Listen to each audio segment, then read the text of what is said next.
అమ్మా, ఇప్పుడున్న టైంలో జాతక పరిశీలన అవసరమా? ఒకవేళ పరిశీలిస్తే ఏ ఏజ్లో చూపించాలి? జాతక పరిశీలన చాలా అవసరం. ఎందుకంటే 10 ఏళ్ళు దాటిన దగ్గర నుంచి మనకు రకరకాల ఆలోచనలు వస్తాయి. నేను డాక్టర్ అవుతాను, ఇంజనీర్ని అవుతాను, లేదా అంటే అమ్మ ఇవన్నీ కాదు, హాయిగా ఏదైనా ఒక బిజినెస్ పెట్టుకుంటాను అంటారు కొంతమంది పిల్లలు. కొంతమంది పిల్లలు ఇవేం వద్దు, నేను మెకానిక్ని అవుతాను అంటారు. కానీ వాళ్ళకి చాలా రకాలుగా వాళ్ళ బుర్ర పనిచేస్తూ ఉంటుంది. కానీ ఇందులో ఏది సరైంది, ఎటువైపు వెళ్తే వాళ్ళకి కరెక్ట్గా వాళ్ళ లైఫ్ సెట్ అవుతుంది, ఎలా చూస్ చేసుకోవాలి అన్నది చాలా ముఖ్యం. తల్లిదండ్రులు ఏమనుకుంటారంటే మా అబ్బాయి పెద్ద డాక్టర్ అవ్వాలి, లేదా ఇంజనీరింగ్ చదవాలి, లేదా సైంటిస్ట్ అయిపోవాలి, ఇలాంటి కోరికలు పేరెంట్స్కి ఉంటాయి. మరి పిల్లల భవిష్యత్తు గురించి పిల్లల ఆలోచనలు ఇంకో విధంగా ఉంటాయి. కోరికలు ఉంటాయి, ఆనందాలు ఉంటాయి. కానీ వీటన్నిటినీ అధిగమిస్తూ వాళ్ళు కెరీర్ని బిల్డ్ చేసుకోవడంలో వాళ్ళ వంతు ఎలా ముందుకు సాగాలనే దాన్ని కూడా తెలుసుకోవటం చాలా అవసరం. కాబట్టి జాతకాన్ని పరిశీలించడం అనేది 10 ఏళ్ల తర్వాత ఎప్పుడు చేయించినా కూడా వాళ్ళ కెరీర్ ఎలా బిల్డ్ చేసుకోవాలనేది చాలా సులువుగా తెలుసుకోవచ్చు. అలాగే ఏ ఏ సమయాల్లో ఎలాంటి డెసిషన్స్ తీసుకోవాలి, ఎలాంటి పరిధుల్లో ఉండాలి, ఎలాంటి ఆనందాలను వాళ్ళు పొందుతారు, ఎలా సెటిల్ అవుతారు, ఏ ఏజ్లో వివాహం అవుతుంది, వీటన్నిటిని తెలుసుకోవడం ద్వారా ఒక మంచి టైం టేబుల్ ప్లాన్ చేసుకుని ముందుకు నడుచుకునే అవకాశం ఉంటుంది. పూర్వీకులు పెద్దవాళ్ళు పిల్లలకి ఈ విషయాలన్నీ చెప్పకపోయినా కూడా వాళ్ళు జాతక పరిశీలన చేయించి తెలుసుకొని వాళ్ళ మనసులోనే ఉంచుకొని వాళ్ళకి ఫ్రీడమ్ ఇస్తూ వాళ్ళ దారి పక్కదో పట్టకుండా జాగ్రత్తగా చూసుకుంటూ సమయానికి ప్రతి పనిని చేస్తూ వాళ్ళని లైఫ్లో సెటిల్ చేసేవారు. కానీ మనము సైన్స్నే ఇది సైన్స్ కాదు అని అంటూ, శాస్త్రాన్ని ఇది శాస్త్రం కాదు అని అంటూ ముందుకు దూసుకుపోతున్నాం. కానీ సూర్యుడిని చంద్రుడిని కాదనగలమా? వెలుగు లేకుండా మనం ఉండగలమా? అలాగే పిల్లల విషయంలో, కెరియర్ లైఫ్ సెటిల్మెంట్ విషయంలో చాలా జాగ్రత్తలు పాటించాలి అంటే ముందుగా జాతక పరిశీలన చేయించుకోవడం అనేది చాలా అవసరం. అమ్మా, నువ్వు ఆస్ట్రాలజీతో పాటు కౌన్సిలింగ్ కూడా ఎందుకు చేస్తున్నావు? ఎందుకంటే ఇప్పుడు సమాజంలో జ్యోతిష్యం ఒక్కటే మనం తెలియపరచడం ద్వారా, అంటే జ్యోతిష్యం ద్వారా జాతక పరిశీలన చేసి వాళ్ళకి మీరు ఇలా ఇలా చేయండి, ఇలా ఉండండి, లేదా ఈ సమయంలో అనుకూలంగా ఉంది, ఈ గ్రహస్థితి ఇప్పుడు బాగాలేదు అని చెప్పడంతో పాటు వాళ్ళ మానసిక పరిస్థితి తెలుసుకొని మనం జాతక పరిశీలనలో వాళ్ళ మానసిక పరిస్థితిని కూడా అంచనా వేయగలుగుతాం. కాబట్టి వాళ్ళకి కొంత అవగాహన కల్పిస్తూ వాళ్ళ గైడెన్స్, కౌన్సిలింగ్ చేయడం ద్వారా వాళ్ళల్లో సులువుగా మార్పు వస్తుంది. తద్వారా ఆ సమయానికి తగినట్టుగా ప్రవర్తించడానికి వాళ్ళకి సులువు అవుతుంది. అందుకని నేను కౌన్సిలింగ్ కూడా చేయడం జరుగుతుంది. ఉదాహరణకు చెప్పాలంటే ఒక కెరియర్ని చూస్ చేసుకునే ముందు ఒక పిల్లవాడి పరిస్థితి పలు విధాలుగా ఉంటుంది. ఎలా అంటే తల్లిదండ్రులు ఒక రకం చెప్తారు, కానీ తన మనసులో ఇంకొక రకంగా ఉంటుంది, కానీ చదివేది మరొకటి అవ్వచ్చు. ఈ మూడిటిని అనుసంధానం చేస్తూ ముందుకు వెళ్ళడం ఎలాగో తెలియని పరిస్థితి. చాలామంది రీసెంట్గా నన్ను ఆన్లైన్ కన్సల్టేషన్ ద్వారా జాతక పరిశీలన మరియు కౌన్సిలింగ్లో కలిసినప్పుడు నాకు చాలా విషయాలు కొత్తగా తెలుస్తూ వచ్చాయి. అవి ఏంటి అంటే వాళ్ళు ఎడ్యుకేటెడ్ అవుతున్నారు, కానీ దారులు ఏ విధంగా సెలెక్ట్ చేసుకోవాలనేది వాళ్ళకి అర్థం కాని పరిస్థితిగా అయిపోయింది.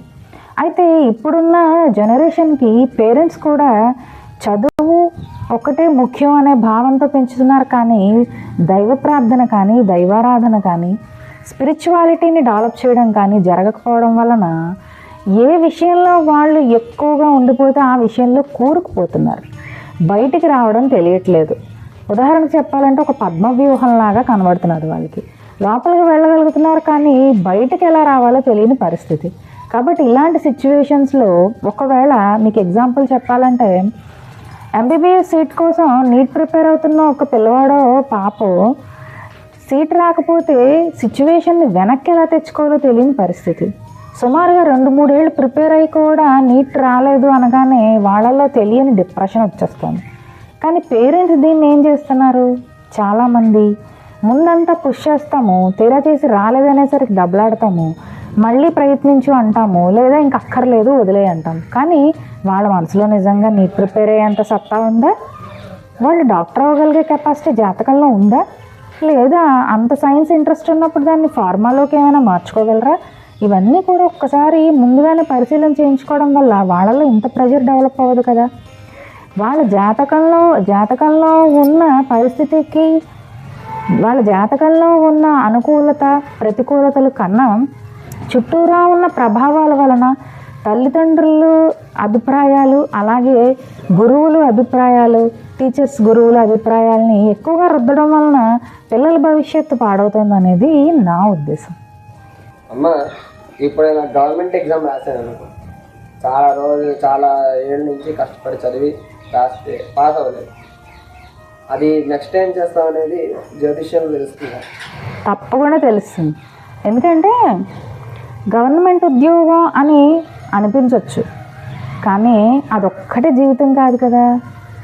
జాతకం చూసినప్పుడు ఏమవుతుందంటే ఒక్కొక్కసారి గవర్నమెంట్ ఉద్యోగం వచ్చే పరిస్థితులు ఉన్నా కూడా ఇప్పుడు నడుస్తున్న గ్రహస్థితిని అనుసరించి గోచార రీత్యా అనుకూలత ఉండకపోవచ్చు. అలాంటప్పుడు కొంతమందికి 2-3 ఏళ్ళు పట్టేసే అవకాశం ఉంటుంది.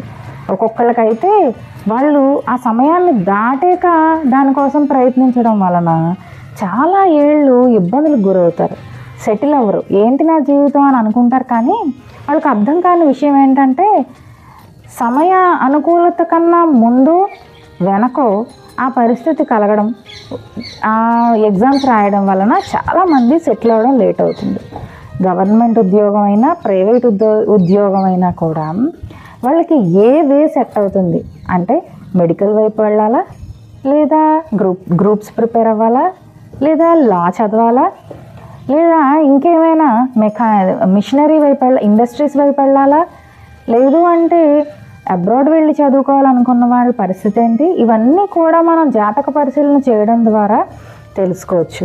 అలాగే వాళ్ళకున్న పరిస్థితిని కొంత మనం మార్పు చేసి అందులో ఉన్న పరిస్థితి వేరు, అలాగే వాళ్ళకి ఉద్యోగం ఒకటి చేయాలనుకుంటారు, కానీ వాళ్ళకి జాతకం పరిశీలన చేస్తే వేరే విధంగా ఉంటుంది. అలాంటప్పుడు వాళ్ళకి కొంచెం కౌన్సిలింగ్ చేయడం ద్వారా వాళ్ళల్లో మార్పు తీసుకురావచ్చు. ఇప్పుడు నాకు పెళ్ళి అయింది అనుకో, పెళ్ళి అవుతున్నాను అనుకో, ఎలాంటి అమ్మాయి దొరుకుతుంది, పెళ్ళి అయిన తర్వాత అమ్మాయి ఎలా ఉంటుంది నాకు అనే విషయాలు కూడా తెలుస్తాయా? తప్పకుండా తెలుసుకోవచ్చు. కానీ సమయానికి అనుకూలంగా, అంటే చదువుకునే ఏజ్లో వివాహం గురించి అనవసరం. వివాహం అయ్యేసరికి సెటిల్ అయిపోయి ఉండాలి. కానీ ఇది ఈ మధ్య పిచ్చి పరాకాష్ఠకు చెందింది అన్నట్లుగా సెటిల్ అవ్వడం అంటే సామాన్యంగా సెటిల్ అవ్వడం అని పిల్లలు అనుకోవట్లేదు కదా. వాళ్ళు ఏమనుకుంటున్నారు, ఇల్లు ఉండాలి, కారు ఉండాలి, బ్యాంక్ బ్యాలెన్స్ ఉండాలి, అన్నీ ఉంటేనే వివాహం చేసుకోవాలి. ఇది పేరెంట్స్కి పిల్లలకి ఒక పెద్ద టాస్క్ లాగా మారిపోయింది. కానీ దీనికి సంబంధించి వివాహం ఏ సమయంలో జరిగితే మంచిది, ఏ సమయాల్లో వివాహ అనుకూలత సమయాలు ఉన్నాయి, మన జాతకంలో ఏ ఏ సమయాలు అనుకూలంగా ఉన్నాయి వివాహానికి, అలాగే వచ్చే అమ్మాయి ఏ విధంగా ఉంటుంది అనేది కూడా జాతక పరిశీలన ద్వారా తెలుస్తుంది. మన సప్తమ స్థానం, అలాగే శుక్రుడు ఉండే స్థితి, అలాగే కుజుడు ఉన్న పరిస్థితి. అమ్మాయిలకైతే కుజుడు బలంగా ఉండాలి, అబ్బాయిలకైతే శుక్రుడు బలంగా ఉండాలి, అప్పుడే మంచి అమ్మాయి వస్తుంది. అదే అమ్మాయిలకైతే కుజుడు బలంగా ఉండాలి, కుజుడు ఉండే స్థానం బలమైనదిగా ఉండాలి, అప్పుడు అబ్బాయి సరైన వాడుగా వస్తాడు. సప్తమ స్థానంలో ఉన్న గ్రహాలు, అలాగే ఆ సప్తమ స్థానాన్ని చూసే గ్రహాలు, ఇవన్నీ కూడా చాలా ప్రభావాన్ని చూపిస్తాయి మన జీవితం మీద.